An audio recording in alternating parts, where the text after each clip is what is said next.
ಎಲ್ಲರಿಗೂ ವಂದನೆಗಳು. ಅಧಿಕ ಮಾಸ ಶ್ರೀರಂಗದಲ್ಲಿ ಗರ್ಭವಾಸ ಕಾರ್ಯಕ್ರಮದ ವಿಶೇಷವನ್ನು ತಿಳಿಸೋದಕ್ಕೆ ಈ ವಿಡಿಯೋ ಕ್ಲಿಪ್ಪಿಂಗ್ಸ್ ಬರ್ತಾ ಇದೆ. ನಿಮಗೆ ಮೇ 17ನೇ ತಾರೀಕು ಅಧಿಕ ಮಾಸ ಪ್ರಾರಂಭ ಆಗುತ್ತೆ. ಅಂದಿನ ದಿವಸದಿಂದ ಶ್ರೀರಂಗದಲ್ಲಿ 9 ದಿವಸ ಗರ್ಭವಾಸ ಕಾರ್ಯಕ್ರಮ ಮಾಡ್ತಾ ಇದ್ದೆ. 15 ದಿವಸ ಸಮರ್ಪಣಾ ಕಾರ್ಯಕ್ರಮ. ಗರ್ಭವಾಸ ಅಂದರೆ ಏನು ಅಂತ ಎಲ್ಲರೂ ಡೌಟ್ ಇದೆ. ಬೇರೊಂದಲ್ಲ, ನಾವು ಭೂಮಿಯಲ್ಲಿ ಬರುವಾಗ ನಾನಾ ವಿಧವಾಗಿ ಟ್ರಾವೆಲ್ ಮಾಡಿ ಜೀವ ಬರ್ತಾ ಇದೆ. ಅದರಲ್ಲಿ ತಾಯಿ ಗರ್ಭದ ಪ್ರವೇಶ ಮಾಡಿ ಅಲ್ಲಿ 9 ತಿಂಗಳು ನಾನಾ ದುಃಖವನ್ನು ಪಡುತ್ತಾ ಜೀವ ಭಗವಂತನ ಪ್ರಾರ್ಥನೆ ಮಾಡುತ್ತೆ, ಇನ್ನೊಂದೊಮ್ಮೆ ತಪ್ಪು ಮಾಡಲ್ಲ ಅಂತ. ಭೂಮಿ ಬಂದವನೇ ಎಲ್ಲೋ ಮರ್ತೋತೀವಿ ನಾವು. ಇನ್ನೊಂದೊಮ್ಮೆ ಆ ಗರ್ಭವಾಸ ದುಃಖ ಪಡಬಾರದು ಅಂದರೆ ಭಗವಂತನ ಸ್ಮರಣೆ ಬೇಕು. ಅದಕ್ಕೆ ಕಾಶಿಯಂಥ ವಿಶೇಷವಾದ ಕ್ಷೇತ್ರದಲ್ಲಿ 9 ತಿಂಗಳು ವಾಸ ಮಾಡಿ ಸಾಧನೆಯನ್ನು ಮಾಡಿ ಎಂದು ಪುರಾಣ ಕೊಟ್ಟಿದೆ. ಕಾಶಿಗೆ ಹೋಗೋಕ್ಕೆ ಅವಕಾಶ ಇರಲ್ಲ, ನಮ್ಮಂಥವ್ರಿಗೆ 9 ತಿಂಗಳು ಅವಕಾಶ ಇರಲ್ಲ. ಆಗ ಉತ್ತಮ ಕ್ಷೇತ್ರ ಶ್ರೀರಂಗ, ಅದು 9 ದಿವಸ ಗರ್ಭವಾಸ ಅಂತ ಕಾರ್ಯಕ್ರಮ ಮಾಡೋಣ ಅಂತ ನಾವು ಭಗವಂತನ ಪ್ರಾರ್ಥನೆ ಮಾಡಿ ಅವನ ಅನುಗ್ರಹವನ್ನು ಪ್ರಾರ್ಥನೆ ಮಾಡ್ತಾ ಇದ್ದೀವಿ. ಆ ಗರ್ಭವಾಸ ಅಂದರೆ ಏನು ಮಾಡಬೇಕು ಅಂದರೆ ಬೆಳಿಗ್ಗೆ ಸ್ನಾನ, ನಿತ್ಯ ಪಾಠ ಪ್ರವಚನ, ಭಗವಂತನ ಚಿಂತನೆ, ಕ್ಷೇತ್ರಮೂರ್ತಿ ದರ್ಶನ ಹೀಗಿರಬೇಕು. ಇದನ್ನೆಲ್ಲ ಹರಿವಾಯುಗುರುಗಳ ಅನುಗ್ರಹದಿಂದ ಶ್ರೀರಂಗದಲ್ಲಿ ಏರ್ಪಾಡು ಮಾಡ್ತಾ ಇದ್ದೆವು. ಶ್ರೀರಂಗ ರಂಗಕ್ಷೇತ್ರ ಅದರ ಮಹಿಮೆಯಿಂದ ಹೇಳಕ್ಕೆ ಸಾಧ್ಯವೇ ಇಲ್ಲ. 1 ದಿವಸ ವಾಸ ಮಾಡಿದರೂ ಅದು ಭಗವಂತ ಪ್ರೀತಿ ಆಗ್ತಾನ, ಪಿತೃಗಳು ಆನಂದ ಕುಣಿತಾರೆ ಅಂತೆಲ್ಲ ಮಹಿಮೆ ಹೇಳುತ್ತೆ. ಅಂಥ ಶ್ರೀರಂಗದಲ್ಲಿ 9 ದಿವಸ ವಾಸ ಮಾಡೋದಕ್ಕೆ ನಿಮ್ಮೆಲ್ಲರನ್ನೂ ಕರೀತಾ ಇದ್ದೆವು. ಇದು ಏನೇನು ಮಾಡ್ತೀರಿ, ನಾವು ಏನು ಮಾಡಬೇಕು, ಈ ವಿಷಯವನ್ನು ಹೇಳ್ತಾ ಇದ್ದೇವೆ. 9 ದಿವಸ ಒಂದೊಂದು ದಿವಸ ಒಂದೊಂದು ಕಾರ್ಯಕ್ರಮ ಇಟ್ಟಿದ್ದೆವು. ಅದರಲ್ಲಿ ವಿಶೇಷವಾಗಿ ಶ್ರೀರಂಗಕ್ಕೆ ವಿಶೇಷವಾದ ಸಪ್ತಪ್ರಾಕಾರ ಪ್ರದಕ್ಷಿಣೆ ಇಟ್ಟಿದ್ದೆವು. ಸಪ್ತಪ್ರಾಕಾರ ಪ್ರದಕ್ಷಿಣೆ ಅಂತ ಹೇಳೋದು ಶ್ರೀರಂಗದಲ್ಲಿ ಮಾತ್ರ ಇದೆ. ಅದು ಮಹತ್ತಾದ ಪುಣ್ಯವನ್ನು ಕೊಡುತ್ತೆ. ಅದೇ ಮಾಸದಲ್ಲಿ ಗುರುವಾರ ಪುಷ್ಯಾರ್ಕ ಯೋಗದಲ್ಲಿ ಇಟ್ಟಿದ್ದೆವು. ಎಲ್ಲರಲ್ಲಿ ಭಾಗವಹಿಸಬಹುದು. ಏನೊಂದು ಅಂದರೆ ಗುರುವಾರ ಬೆಳಿಗ್ಗೆ ಬಂದು ಸಪ್ತಪ್ರಾಕಾರ ಪ್ರದಕ್ಷಿಣೆ ಮಾಡೋಕ್ಕೆ ಸಾಧ್ಯ ಇರಲ್ಲ. ಅದರಲ್ಲಿ ಭಾಗವಹಿಸಬೇಕು ಅಂತ ಉದ್ದೇಶ ಇರೋರು ಬುಧವಾರ ರಾತ್ರಿ ಬಂದು ಮಲ್ಕೊಂಡು ಬೆಳಿಗ್ಗೆ ಕಾವೇರಿ ಸ್ನಾನ ಪ್ರಾರಂಭ ಆಗಬೇಕು. ಇದನ್ನು ನಾವು ಪದೇ ಯಾಕೆ ಹೇಳ್ತೇವೆ ಅಂದರೆ ಬಿಸಿಲು ಜಾಸ್ತಿ ಇದೆ. ಈ ಸಂದರ್ಭದಲ್ಲಿ ಬೆಳಿಗ್ಗೆ ಎದ್ದು ಸಪ್ತಪ್ರಾಕಾರ ಪ್ರದಕ್ಷಿಣೆ ಮಾಡ್ಕೊಂಡು ಬರೋದು ತುಂಬ ಆಯಾಸ ಆಗಿಬಿಡುತ್ತೆ ಅಂತ. ಇದು ಒಂದು ದಿನ ಕಾರ್ಯಕ್ರಮ. ಶುಕ್ರವಾರ ಲಕ್ಷ್ಮೀ ಶೋಭನ ಪೂಜೆ, ಸಾಯಂಕಾಲ ದುರ್ಗಾ ಪೂಜೆ ಇಟ್ಟಿದ್ದೆವು, ದೀಪದ ಪೂಜೆ ಇಟ್ಟಿದ್ದೆವು. ಭಾನುವಾರ ಅಖಂಡ ಭಾಗವತ, ಶನಿವಾರ ಶ್ರೀನಿವಾಸ ಕಲ್ಯಾಣ, ಸೋಮವಾರ ಪಾರ್ವತಿ ಸ್ವಯಂವರ ಹೋಮ, ಹೀಗೆಲ್ಲ ನಾನಾ ವಿಶೇಷ ಕಾರ್ಯಕ್ರಮ ಇದ್ದಿದೆ. ಇದರ ನಿಮಿತ್ತವಾಗಿ ಏನೇನು ಬೇರೆ ಅರೇಂಜ್ಮೆಂಟ್ಸ್ ಆಗಿದೆ ನಿಮಗೆ ಹೇಳ್ತಾ ಇದ್ದೆವು. ನೀವೆಲ್ಲರೂ ಇದಕ್ಕೆ ಬರಬೇಕು. ಎಲ್ಲಿ ನಡೆಯುತ್ತೆ ಕಾರ್ಯಕ್ರಮ? ಶ್ರೀರಂಗದಲ್ಲಿ ರಾಘವೇಂದ್ರ ಸ್ವಾಮಿ ಮಠದಲ್ಲಿ ನಡೀತಾ ಇದೆ. ಎಲ್ಲಿ ನಾವೆಲ್ಲ ಜಾಗ ಎಲ್ಲಿದ್ದಾವೆ, ಎಲ್ಲಿ ಉಳ್ಕೊಬೋದು ಅಂತ ಕೇಳಿದರೆ ಎಲ್ಲರೂ ಸುಮತೀಂದ್ರ ಕಲ್ಯಾಣ ಮಂಟಪದಲ್ಲಿ ಉಳ್ಕೊಂಬಕ್ಕೆ ವ್ಯವಸ್ಥೆ ಆಗಿದೆ. ಸಪರೇಟ್ ರೂಮ್ ಬೇಕು ಅಂತ ಹೇಳೋರು ಮಾತ್ರ ನಮಗೆ ಫೋನ್ ಮಾಡಿದರೆ ನಿಮಗೆ ನಾವು ಬುಕ್ ಮಾಡಿ ಕೊಡ್ತೇವೆ. ಕಾರ್ಯಕ್ರಮ ಎಲ್ಲ ಸುಮತೀಂದ್ರ ರಾಘವೇಂದ್ರ ನಮ್ಮ ಮಠದಲ್ಲಿ ಸುಮತೀಂದ್ರ ಸನ್ನಿಧಾನ ನಡೆಯುತ್ತೆ. ಇದನ್ನು ಹೇಳ್ತಾ ಇದ್ದೇವೆ. ನಾವು ಬಂದರೆ ನಮಗೆ ಉಳಿದ ದಾನ ವ್ಯವಸ್ಥೆ ಎಲ್ಲ ಏನು ಮಾಡ್ತೀರಿ ಅಂತ ಕೇಳಬಹುದು. ನೋಡಿ, ಭಾನುವಾರ 8 ಗಂಟೆಗೆ ಅಧಿಕ ಮಾಸ ಗರ್ಭವಾಸ ಸಂಕಲ್ಪವನ್ನು ಮಾಡಿಸ್ತೇವೆ. ಕರೆಕ್ಟ್ ಭಾನುವಾರ ಬೆಳಿಗ್ಗೆ 8 ಗಂಟೆಗೆ ಮಾಡಿಸ್ತೇವೆ.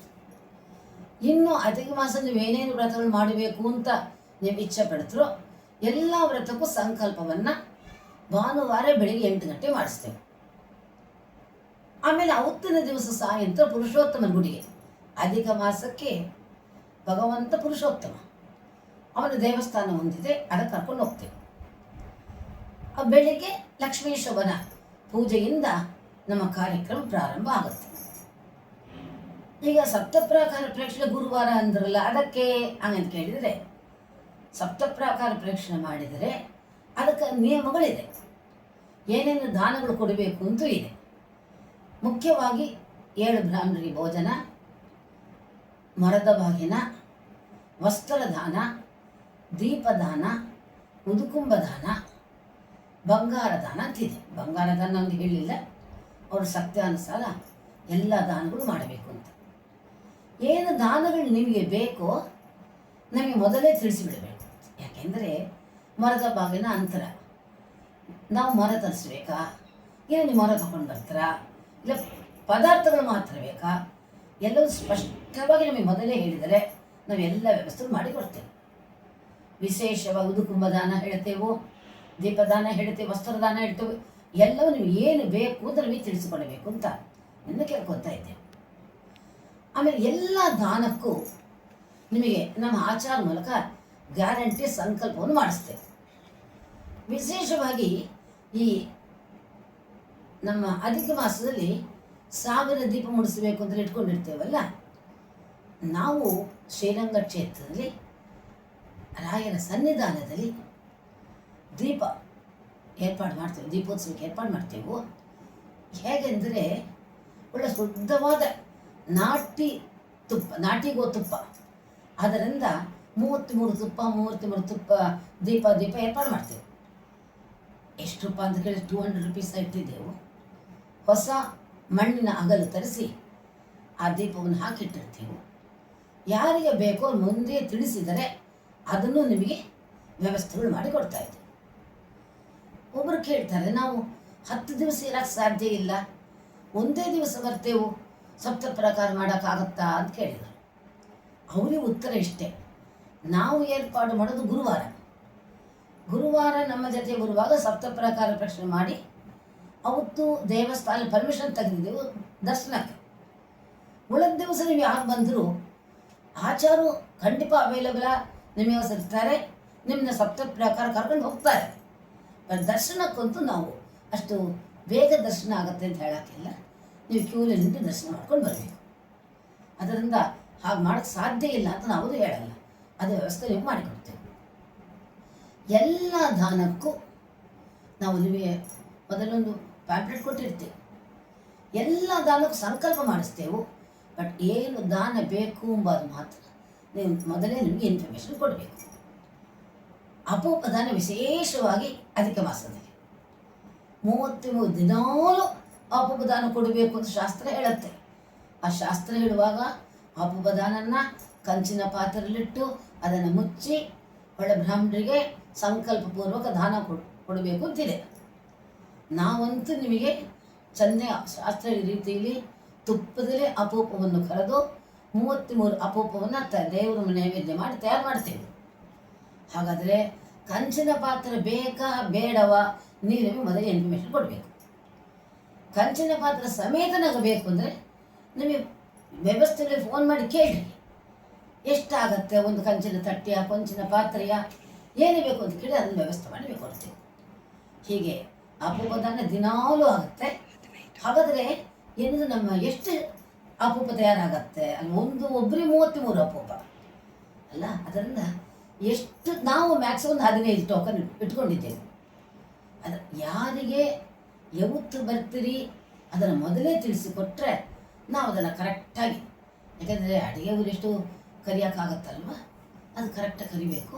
ಅದರಿಂದ ಈ ವಿಷಯದಲ್ಲಿ ನಮ್ಮ ಕೂಡ ನೀವು ಕೋಆಪ್ರೇಟ್ ಮಾಡಿದರೆ, ಮೊದಲೇ ತಿಳಿಸಿದರೆ ಅಷ್ಟಕ್ಕೆ ತಕ್ಕಂತೆ ಅಪೂಪವನ್ನು ನಾವು ಕರೆಯೋದಕ್ಕೂ ನಮಗೆ ಅನುಕೂಲ ಆಗುತ್ತೆ. ಹೀಗೆ ದೀಪದಾನ, ವಸ್ತ್ರದಾನ, ಉದುಕು ಏನು ಕೇಳಿದರೂ ಶ್ರೀರಂಗದಲ್ಲಿ ತಯಾರು ಮಾಡಿಕೊಡ್ತೇವೆ. ಎಲ್ಲರೂ ಬನ್ನಿ.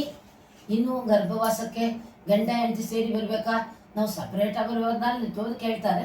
ನೋಡಿ, ಮನ ಅನುಕೂಲವಿದೆ, ನಿಮ್ಮ ಮನ ಅನುಕೂಲದ ಇಬ್ಬರು ಸೇರಿ ಬಂದರೆ ಬನ್ನಿ. ಇಲ್ಲ ನಾನು ಅವ್ರ ಆಫೀಸ್ ಇದೆ, ನಾನು ಸಪ್ರೇಟ್ ಬರಬೇಕಾದ್ರೆ ಬಂದು ತಪ್ಪೊಂದಿಲ್ಲ, ಬಂದು ನೀವು ಸಾಧನೆ ಮಾಡ್ಕೊಂಡವ್ರಿ. ಇನ್ನೂ ಹೆಚ್ಚು ಹೇಳಬೇಕು ಅಂದರೆ ನಾವು ವರ್ಕೌಟ್ ಹೋಗಿ ಮಾಡಬೇಕಾಗಿದೆ, ಮನೇಲಿ ಕೂತು ನಾವು ಅದು ಮಾಡಬೇಕಾದ್ರೆ ನಾನು ಬರ್ತಾನೆ ಅಟೆಂಡ್ ಮಾಡ್ತಾನೆ, ಸ್ವಲ್ಪ ಆಫೀಸ್ ಕೆಲಸ ನೋಡ್ತಾನೆ ಅಂದರು. ಅದು ಏನು ತಪ್ಪಿಲ್ಲ. ತನುಮನ ಧನದಲ್ಲಿ ವಂಚಿತನಾದರೆ ಎನಗೆ ಆಣೆ ಅಂತ ಭಗವಂತದಾಸರು ಹೇಳಿದ್ದಾರೆ. ಅದರಿಂದ ಯಥಾಶಕ್ತಿ ಇಲ್ಲೆಲ್ಲರೂ ಭಾಗವಹಿಸೋಣ, ಎಲ್ಲರೂ ಬನ್ನಿ. ಇನ್ನೂ ಏನಾದರೂ ನಿಮಗೆ ಡೀಟೇಲ್ಸ್ ಬೇಕಾಗಿದ್ದರೆ ನಾವು ಕೊಡು ನಂಬರ್ಸಿಗೆ ಫೋನ್ ಮಾಡಿರಿ, ನಾವು ಉತ್ತರ ಕೊಡ್ತೇವೆ. ಎಲ್ಲರೂ ಬಂದು ನಮ್ಮ ರಂಗನಾಥನ ಅನುಗ್ರಹಕ್ಕೆ ಪಾತ್ರರಾಗಬೇಕು. ವಿಶೇಷವಾಗಿ ಅಧಿಕ ಮಾಸದಲ್ಲಿ ರಂಗಕ್ಷೇತ್ರದಲ್ಲಿ ವಾಸ ಮಾಡುವ ಭಾಗ್ಯವನ್ನು ನಮಗೆ ರಾಯರಂತದ ಭಗವಂತ ಕರುಣಿಸಿದ್ದಾನ. ನಾವೆಲ್ಲರೂ ಈ ಲಾಭವನ್ನು ಪಡೆಯೋಣ. ಎಲ್ಲರಿಗೂ ಸ್ವಾಗತ ಮಾಡ್ತೇವೆ. ಹರೇ ಶ್ರೀನಿವಾಸ.